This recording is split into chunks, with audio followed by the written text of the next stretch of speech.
I want you to think about the most influential person you have ever met in your life. Not the richest, not the most formally educated, not the one with the most impressive title on their business card. The most influential, the one who could walk into a room and shift the energy, the one whose words landed differently, heavier, clearer, more memorable than everyone else's, the one who made you feel genuinely heard when they listened and genuinely moved when they spoke.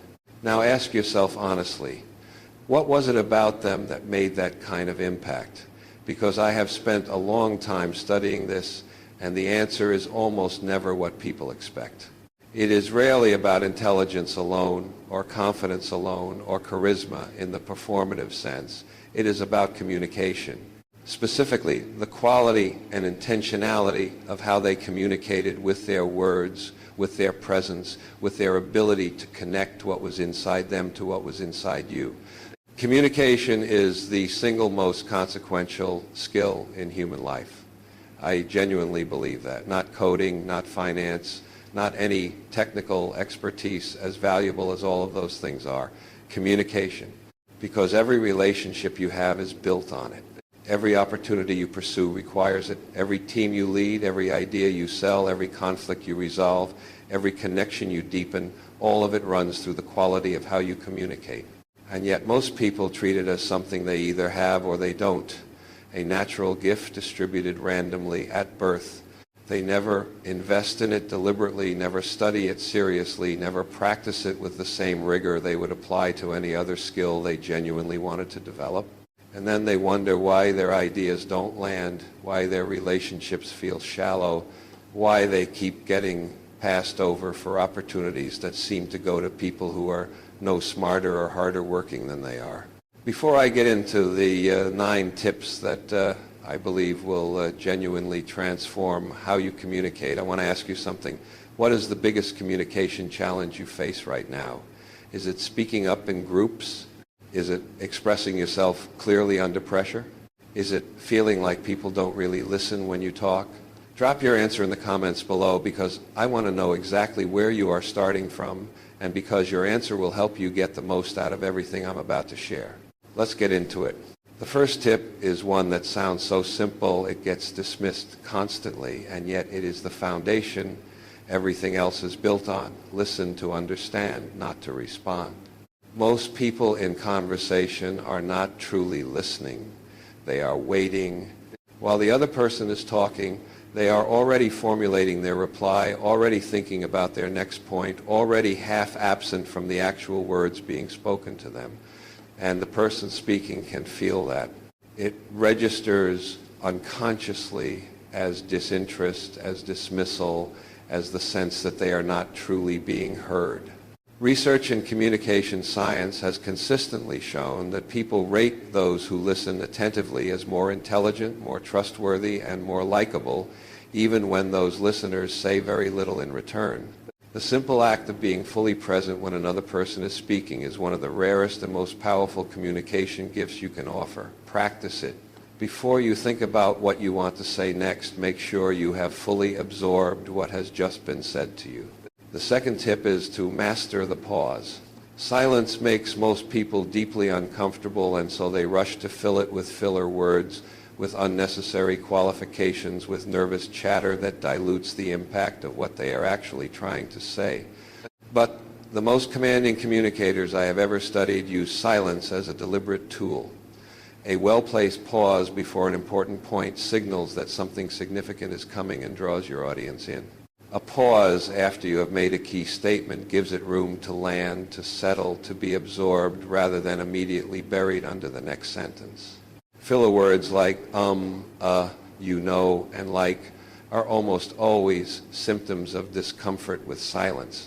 When you train yourself to be comfortable with the pause, your speech becomes cleaner, more authoritative, and dramatically more compelling. The pause is not dead air. It is punctuation. It is emphasis. Use it. The third tip is to speak in specifics, not generalities. Vague language is the enemy of genuine communication. When you say, I want to do better, better at what specifically, and by how much, and by when? When you say, that was a great meeting, what specifically made it great, and what outcome does that produce? Specific language accomplishes two things simultaneously. It forces you to actually know what you think and mean rather than operating in comfortable vagueness, and it gives the person you are communicating with something concrete to engage with, remember, and act on. The most persuasive communicators, the most effective leaders, the most compelling storytellers, they deal in specifics. They paint pictures with precise details. They replace abstractions with images. Train yourself to notice when you are being vague and push yourself to be more specific. Your communication will immediately become more credible and more impactful. The fourth tip is to understand and use body language consciously. UCLA professor Albert Mehrabian's research produced the often cited finding that a significant portion of communication impact comes from nonverbal cues, tone of voice, facial expression, posture, gesture, rather than the actual words spoken. While the precise percentages are debated in academic circles, the core insight is undeniable. How you say something carries enormous weight alongside what you say. Crossed arms signal defensiveness. Avoiding eye contact signals discomfort or dishonesty. A forward lean signals engagement and interest. Open palms signal honesty and openness. Slow, deliberate gestures signal confidence and authority. You are always communicating non-verbally, whether you intend to or not. The question is whether you are doing it consciously or leaving it to chance. Pay attention to your body when you communicate. Make sure it is reinforcing your words rather than contradicting them. The fifth tip is one of the most underrated communication skills in existence. Ask better questions. The quality of the questions you ask reveals the quality of your thinking, demonstrates genuine curiosity and respect for the person you are speaking with, and opens up conversations in ways that statements never can. There is a reason the best interviewers, the best therapists, the best leaders, and the best salespeople are all distinguished by their ability to ask questions that go beneath the surface. Not closed questions that invite a yes or a no, but open questions that invite reflection, elaboration, and genuine sharing. Questions like, what has been the hardest part of that for you? Or, what would make this feel truly successful? Or, what am I missing in how I am understanding this? These questions build connection, generate insight, and position you as someone who genuinely thinks and genuinely cares. In a world full of people who want to be heard, be the person who asks the question that makes someone feel truly seen. The sixth tip is to adapt your communication style to your audience. This is not the same as being fake or inauthentic. It is the recognition that effective communication is not about what you want to say. It is about what the other person is able to receive. A technical explanation that works perfectly for a room full of engineers will completely alienate a room full of non-technical executives. An emotional, narrative-driven appeal that resonates deeply with one person will frustrate someone who is wired for data and logic. The most skillful communicators do a rapid, intuitive read of who they are speaking with their background, their expertise, their communication preferences, their current emotional state, and adjust their language, their pace, their level of detail, and their approach accordingly. They are not changing what they believe or who they are. They are being smart enough to deliver their message in the format most likely to be received. The seventh tip is to own your words with confident delivery. Confidence in communication is not about volume. It is not about dominating the conversation or performing certainty you do not feel. It is about standing behind what you say. It is about not ending your statements with an upward inflection that turns them into questions. It is about not prefacing everything you say with "this might be wrong, but," or "I'm not sure if this makes sense." But those habitual qualifiers, which often come from a genuine desire not to seem arrogant, actually undermine your credibility before your idea even has a chance to be evaluated on its merits. Say what you mean what you say. If you are uncertain, name that uncertainty clearly and specifically rather than spraying it over everything you communicate as a general disclaimer. People trust communicators who trust themselves. Confidence is not arrogance, it is clarity.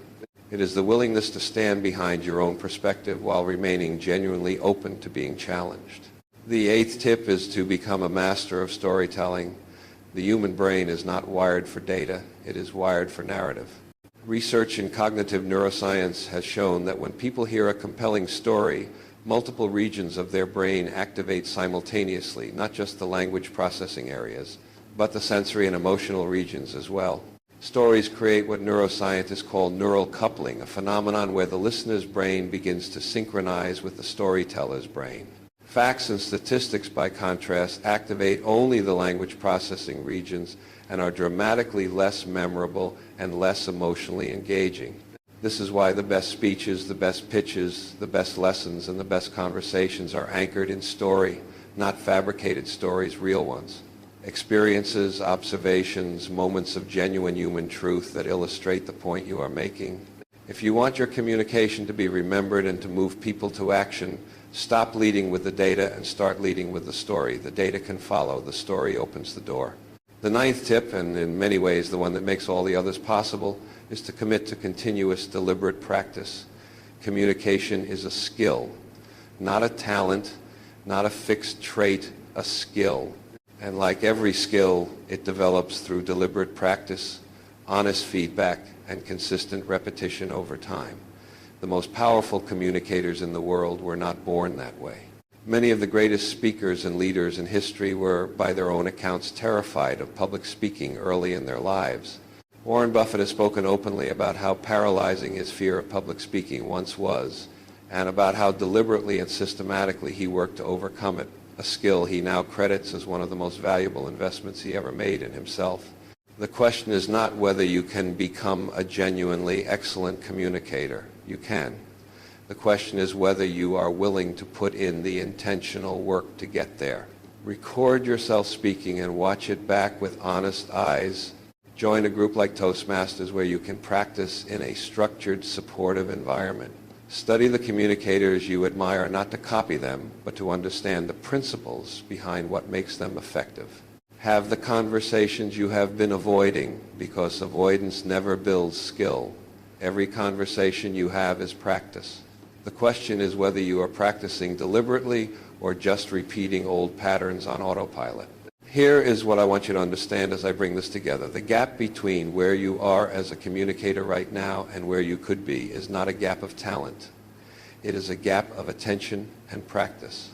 Every single one of these 9 tips, listening to understand, mastering the pause, speaking in specifics, using body language consciously, asking better questions, adapting to your audience, delivering with confidence, storytelling, and committing to deliberate practice, every single one of them is learnable. Every single one of them is within your reach.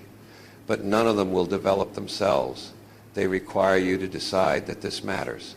That the quality of how you connect with other human beings, how you express your ideas, how you navigate conflict, how you inspire and persuade and lead and love is worth serious investment. Because here is the ultimate truth about communication. Your ability to connect with other people is your ability to create your life. The opportunities you access, the relationships you build, the influence you earn, the impact you make, all of it is mediated by how effectively you communicate. Improve that one skill with genuine seriousness and commitment, and you improve the trajectory of almost everything else. Start today. Not with all 9 at once. Pick one. The one that resonated most, the one that addresses the challenge you named at the beginning. Work on that one consciously in every conversation you have this week. And then come back and tell me what shifted. I want to hear from you. Which of these 9 tips hit you hardest, and which one are you committing to work on first? Drop it in the comments. Let's keep this conversation going.